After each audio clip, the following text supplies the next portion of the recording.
Hey guys, thanks for tuning in for round 3 of this Des Moines League Challenge. Here you've got Trey and Nick from the Pokemon Trope to be able to commentate for you.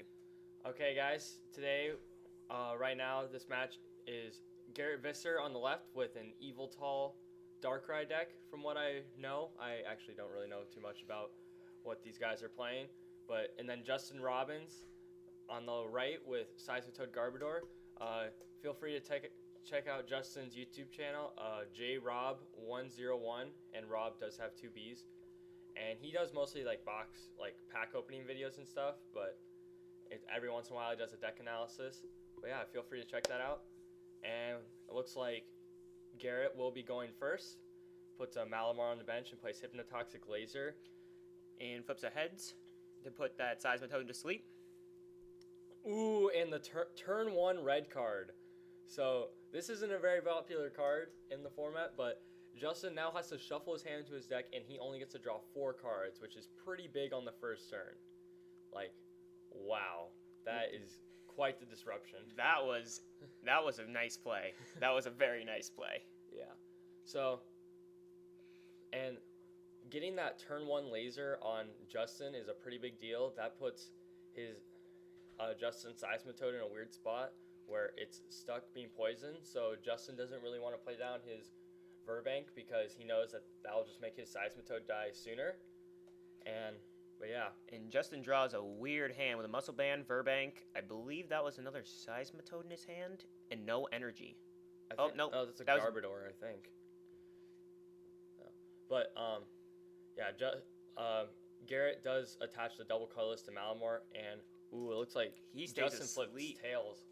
So Justin needs to find a way to get that Seismitoad out of the active to get, if he wants to Quaking Punch this turn. But it looks like he's just going to attach the energy, the double colorless and the Muscle Band to the Seismitoad, and he luckily.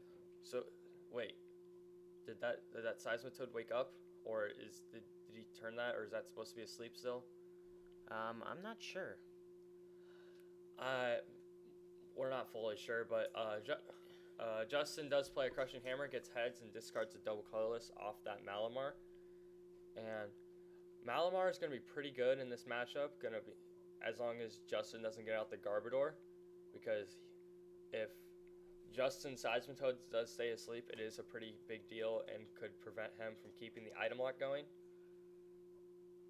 And it looks like he's playing a Hypnotoxic Laser, and he does flip heads. And I think he's just Quaking Punching and ending his turn, or yeah, I believe he just Quaking Punched and ended his turn. He must have flipped heads on that flip into his turn, but didn't turn the Seismitoad. Yeah, facing forward. Okay, now that makes more sense. Yeah, so Garrett is under item lock, but Justin won't be able to get out a Garbodor next turn, and he's debating on where he wants to attach. Garrett does play an Escape Rope, but he's not supposed to be able to play that, I believe, because I'm pretty sure he got locked with Quaking Punch. So I'm a little confused there. We saw this happen in a round 1 video too. I guess people just unless that wasn't a Quaking. I mean, unless that actually was asleep, but he just wanted to turn it back. I mean, maybe. Maybe that Yveltal didn't get Quaking Punched. Yeah, I can't see quite how much damage is on the Yveltal, because then we would probably be able to know. But yeah, maybe if he did just stay asleep, but just didn't keep it sideways. I'm not fully sure. We'll see based off of what Garrett does here, if he is actually asleep or not. Okay, so I believe he didn't get Quaking Punch last turn. I think he did stay asleep, but Justin just kept it faced up for whatever reason, I guess. So he could attach stuff easier, I guess. Probably. And Garrett did play down the Yveltal. The Yveltal EX, yep.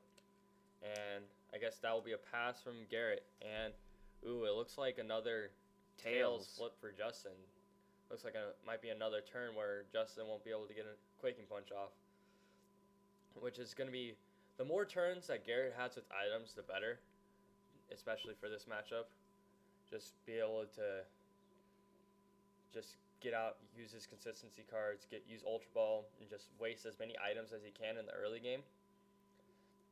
But Justin does decide to attach a double colorless to the active, and he plays a Professor Sycamore. And I believe he discarded 2 waters, and like a Lysander and an N. And he's gonna play a Headringer onto the Yveltal EX, very good play. And an enhanced hammer off that DCE on the Malamar.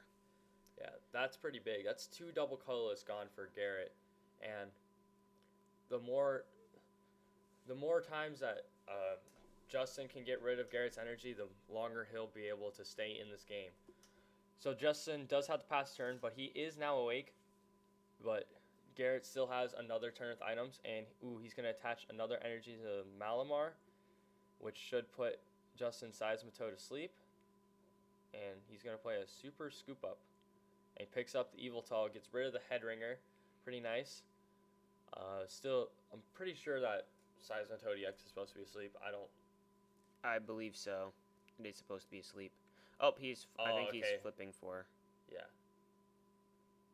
I think the Seismitoad did stay asleep, as shown by Justin's... Yep, and Garrett is... Yep. Flipping for that. And another Crushing Hammer, and I believe that's a Tails. Ooh, Justin is definitely in a bad spot. That is 3 turns in a row that his Seismitoad's been asleep. This is not a good game for Justin right now. Okay, but Justin does play the Laser, puts Malamar EX to sleep. Everybody's taking a nap in this game, gosh. Yeah, those Hypnotoxic flips are... Wow, they're just getting heads all over the place. Yeah, and then Malamar EX, of course, with its ability. I think it's Hyper Hypnosis is the name of the ability. Okay, so did both of them stay asleep? Oh no, Malamar EX woke up, and I think Justin's flipping for Seismitoad. And Seismitoad still fell asleep. Is still asleep. Wow. So I believe that Seismitoad now has 100 and...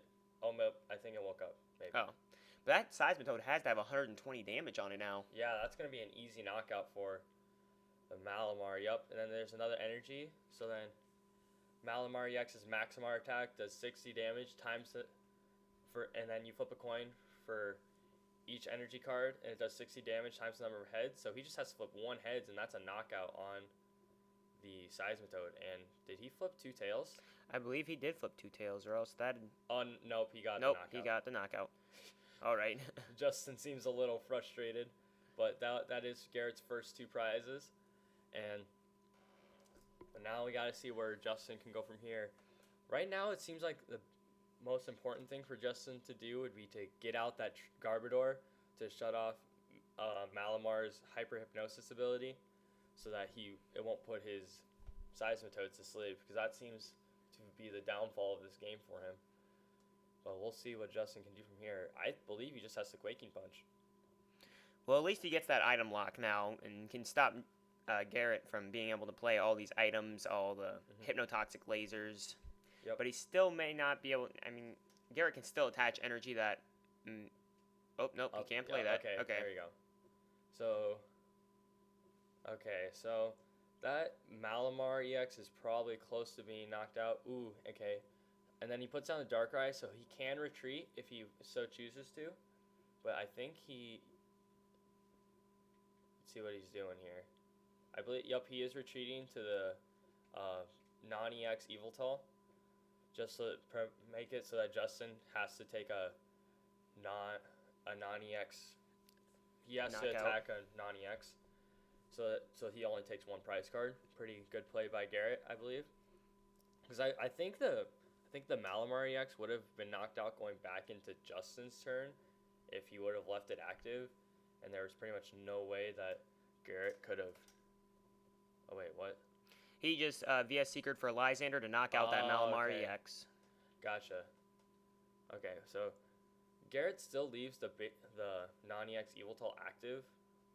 Maybe it would have been a better idea to put up the Yveltal EX with the energy, so I that you can believe retreat that. and whatever. Yeah. But Garrett just has to pass the turn. No energy attachment at all either. But Justin does have the Garbodor in his hand, so he can evolve into that.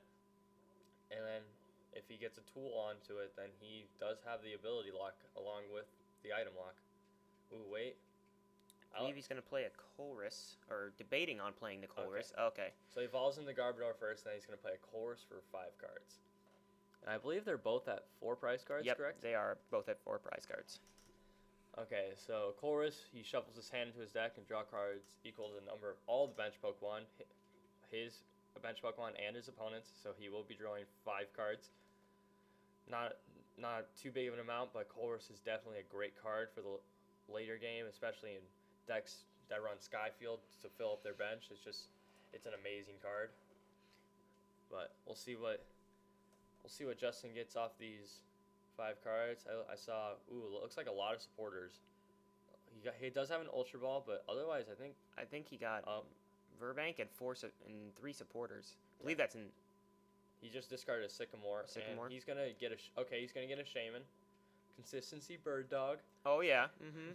So Justin's gonna be able to draw up to, I believe, 6. He's gonna be able to draw. He should be able to draw 3. Yeah, because I believe he has a Team Flare Gun, a Xerosic, and a Sycamore in his hand, so he can't play any of those. But he will draw, and looks. He got a Verbank and 2 more supporters, so he cannot do anything until next turn. I think that's really funny. But I mean, at least he has options for the next turn. He's got a lot of supporters in his hand. Oh Garrett, no, he cannot play that. Yep, Garrett tried to play the Muscle Band onto Yveltal, and I believe Garrett just has to pass again. I don't think he has anything else he can do.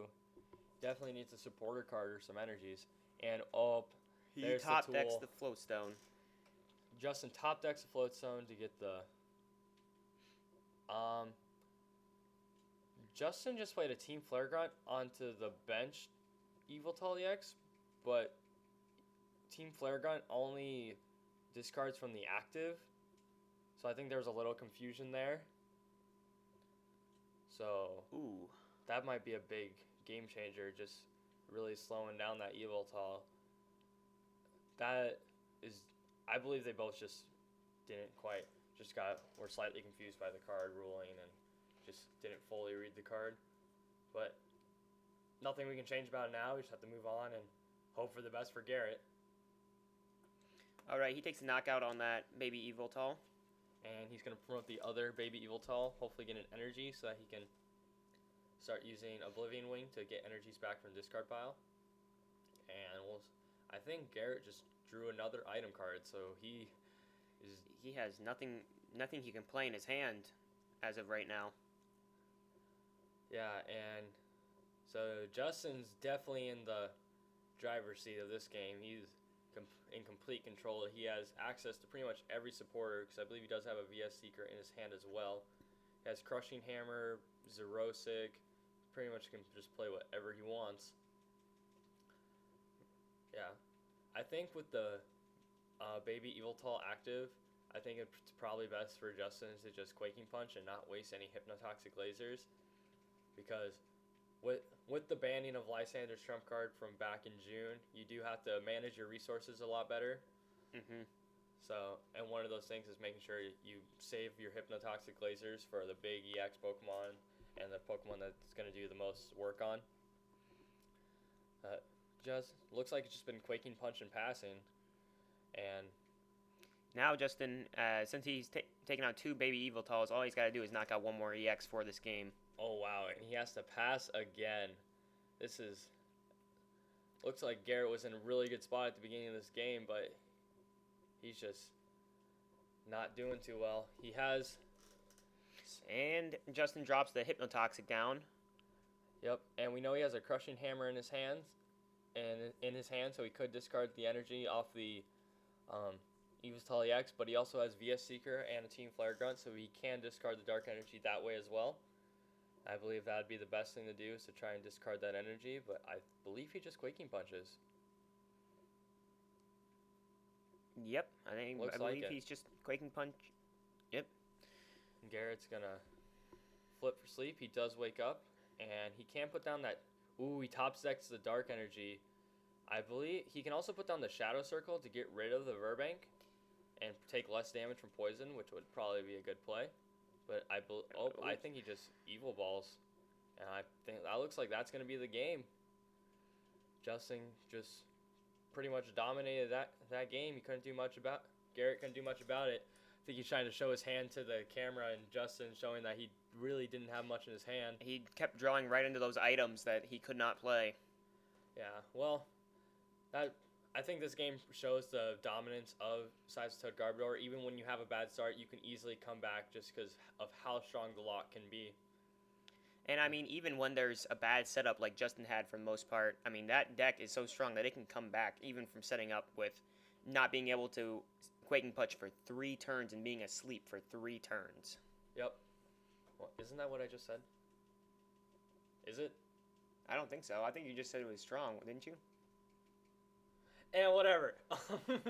Well, thanks for tuning in, guys. We'll be getting out the 4th and final battle video from the League Challenge as soon as possible. And make sure to like and subscribe. And thanks for watching, and come back soon. Pokemon Trope out.